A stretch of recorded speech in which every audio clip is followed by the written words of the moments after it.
11th டே current வந்துச்சு. இதோ ஃபார்மஸில் உட்காந்து எல்லாத்தையும் அலைன் பண்ணிகிட்ருக்கோம்.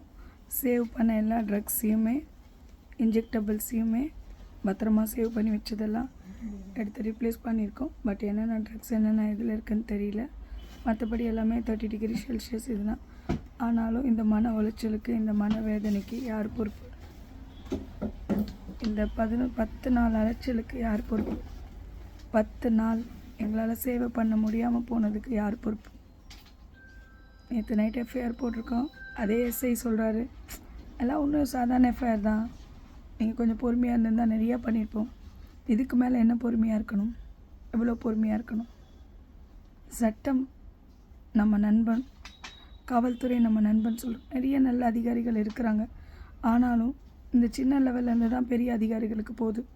சின்ன அதிகாரிகளே அதை சின்ன லெவலில் முடிக்காமல், ஆரம்பத்தில் புலனாய்வு கரெக்டாக பண்ணாமல் பெரிய அதிகாரிகளுக்கு போகிறதுக்குள்ளே அந்த மனு ஆட்களுக்கு என்ன ஆகும்?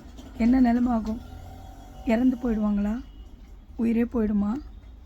உயிர் போயிட்டப்புறம் எல்லோரும் யூடியூப்பில் போட்டு அத்தனை ஷேர் பண்ணி அத்தனை நீதி கேட்டு என்ன பிரயோஜனம்? அந்த குடும்பத்துக்கு நீங்கள் பொறுப்பாக முடியுமா? அந்த குடும்பத்துக்கு நீங்களாம் என்ன செய்ய முடியும்? இல்லை நம்மளாம் என்ன செய்கிறோம்? ஓ, ஒருத்தரோட வழிகள் கூட இப்போ கேளிக்கைகள் ஆகிடுச்சா? நம்ம சும்மா எல்லாத்தையும் ஷேர் பண்ணி ஜஸ்ட்டு ரிப்புன்னு போடுறது மட்டும்தான் நம்ம வேலையா? அதுக்குரிய நீதி என்ன? ஏன் 10 நாள் கரண்ட் இல்லை? கரண்ட்டு பிடுங்கினவங்களே வந்து ஏன் இப்போ கரண்ட்டு போட்டாங்க? அப்போ இத்தனை நாள் அவங்க சட்டத்தை ஏமாற்றினாங்களா? இத்தனை அதிகாரிகளை ஏமாற்றினாங்களா? எப்படி? என்ன நடக்குது? பணம் எவ்வளோ செய்யும்? ஒரு உயிருக்கு எவ்வளோ பணம் கொடுக்க முடியும்? மதிப்பில்லாதது உயிர், மதிப்பே இல்லாதது. அந்த ஏழை மக்களுக்கு என்ன ஆகும்? பணமே இல்லை, சட்டத்தை நம்பி வரவங்களுக்கு என்ன நீதி, என்ன தர்மம்? தமிழக முதல்வர் ஐயாவுக்கு இது கவனத்தில் நான் கொண்டு வரேன். நீங்கள் இதெல்லாம் பார்க்கணும் ஐயா. நாங்கள் உங்களுக்காக ஓட்டு போடுறோம் இல்லையா? நீங்கள் எங்களுக்காக நல்லது செய்யணும் இல்லையா? நான் எந்த ஒரு கட்சி சார்பாக கேட்கல, நான் தனி நபர் சார்பாக பாதிக்கப்பட்ட நிலையிலேருந்து கேட்குறேன். ஏன் சிஎஸ்ஆர் காப்பி கையில் வாங்கி 10 நாள் ஆயிருக்கு எஃப்ஐஆர் போட. எஃப்ஐஆர் போடும்போதும் அத்தனை விதமான வழியோடு ஏன் கொடுக்குறாங்க? ஏதோ நீங்கள் கேட்டுங்க, நாங்கள் ஆன்டிசெப்டிக் பெயில் வாங்கிக்கலான்னு போலீஸ் அதிகாரியே சொல்கிறாங்க. அப்புறம் என்ன நீதி எங்கே?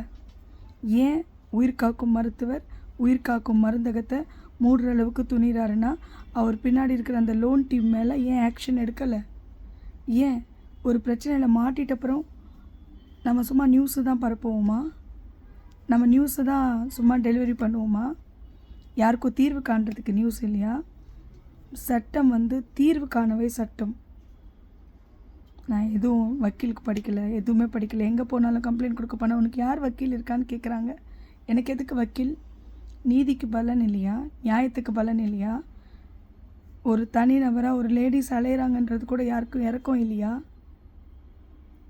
கொலை மிரட்டல் சொன்னோம், வாழ்வாதாரம் இல்லாமல் ஆக்குவாங்கன்னு சொன்னோம்.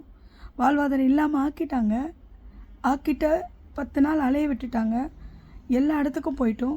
எங்கெங்கே போகணும் தெரியுமா? First Aminjikarai K3 police station, அடுத்தது டெப்டி கமிஷன், அடுத்தது கமிஷன் ஆஃப் போலீஸ். அங்கே வந்து நாங்கள் கொடுத்தோம், ப்ரெஸ் மீட். அந்த ப்ரெஸ் மீட்டு வெளியில் வரல.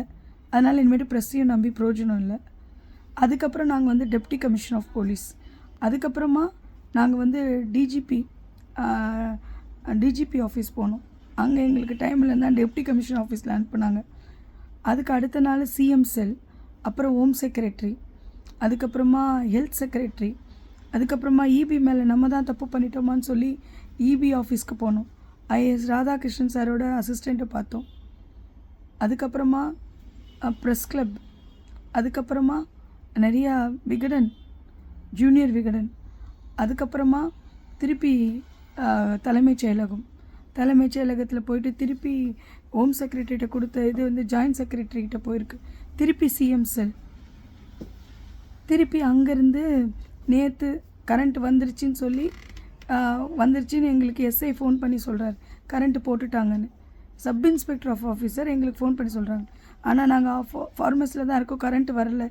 அவருக்கு ஐயா கரண்ட்டு வரலனா வந்துடும் அப்படின்னு சொல்கிறாங்க. காலையில் அசிஸ்டன்ட் கமிஷனர் ஆஃப் போலீஸ் வந்து இங்கே ஆக்ஷன் எடுத்திருக்காங்க. அரை ஹவரில் கரண்ட்டு போடணுன்னா கரண்ட்டு வரல. 10 மணிக்கு ஆக்ஷன் எடுத்தோம், கரண்ட்டு வரல. ஒரு லோன் டீமு ஹாஸ்பிட்டலுக்குள்ளே ஆக்கிரமிப்பு பண்ணி நுழைஞ்சி அவங்க பண்ணுற அராஜகத்தை கண்டுபிடிக்க தவறின போலீஸ் அதிகாரிங்க நம்ம போனால் நம்மளை அவமதித்து நம்மக்கிட்ட நிற்க கூட, நம்மளை உட்கார வைக்க கூட வைக்கல, நிற்க கூட வைக்கிறது இல்லை. போமா கிளம்ப, உனக்கு இது போட்டு விட்ருவோம் அப்படின்னு சொல்கிறாங்க. இதுக்கா நம்ம சட்டத்தை நம்புகிறோம்? இதுக்கா உயர் அதிகாரிகளுக்கு மனு கொடுக்குறோம்? இதுதான் தமிழகத்தோட நிலைமையா? இதுதானா? எப்போ நான் சிஎம் சாரை பார்க்கணுன்னா அது கூட உள்ளே அனுப்ப மாட்டேன்றாங்க. அப்போ தலைமைச் செயலகம் எதுக்கு நம்ம ஓட்டு போடுறோம்? ஒரு தனிப்பட்ட நபர் ப்ராப்ளம் இல்லையே இது. உயிர் காக்கும் மருந்தகம் எல்லா ஹாஸ்பிட்டல்ஸ்க்கும் மெடிசன் சப்ளை பண்ணுற ஆள் தானே நான். அப்படி இருந்தும் இத்தனைக்கும் மருத்துவமனையிலையும் நான் வந்து டைரக்டர். எனக்கு உள்ளே போய் கரண்ட் போட அதிகாரம் இருக்குது. இருந்தாலும் முறை தவறி ஒரு ஆக்கிரமிப்பு கும்பல் அத்துமீறல் பண்ணுறாங்கன்னு சொன்னால் நாங்களே திருடர்கள் அப்படின்னா நீதி கொடுப்பாங்க? தர்மம் வேண்டும். இந்த அலைச்சலுக்கு தர்மம் வேண்டும், நீதி வேணும். முடிஞ்ச அளவுக்கு பகிர முடியலன்னா மற்ற ரித்தன்யா நியூஸ், இறந்து போனவங்க நியூஸ் பார்த்துட்டு அந்த சகோதரிங்களோட இதை காட்டாதீங்க. பாதிக்கப்பட்டவங்களுக்கு சாவு முன் தீர்வு கொடுங்க. நான் பேசுகிறது இத்தனை நாள் நான் எதுவும் மீடியாலாம் பேசினதில்லை. ஆனால் தனிப்பட்ட ரூபமாக பாதிக்கப்படும் போது ரொம்ப வலிக்குது, ரொம்ப வலிக்குது. உயிர் காக்கும் மருந்தகத்தை ஒரு மோசடி கும்பலை நம்பி அவங்க பேசுகிறத கேட்டு மூடி போடுறாரு. எங்களை லோன் போட சொல்லி த்ரெட்டன் பண்ணதுக்கு, நாங்கள் போட மாட்டோம் இல்லீகலாக சொன்னதுக்கு எங்களுக்கு கிடைச்ச நீதியா?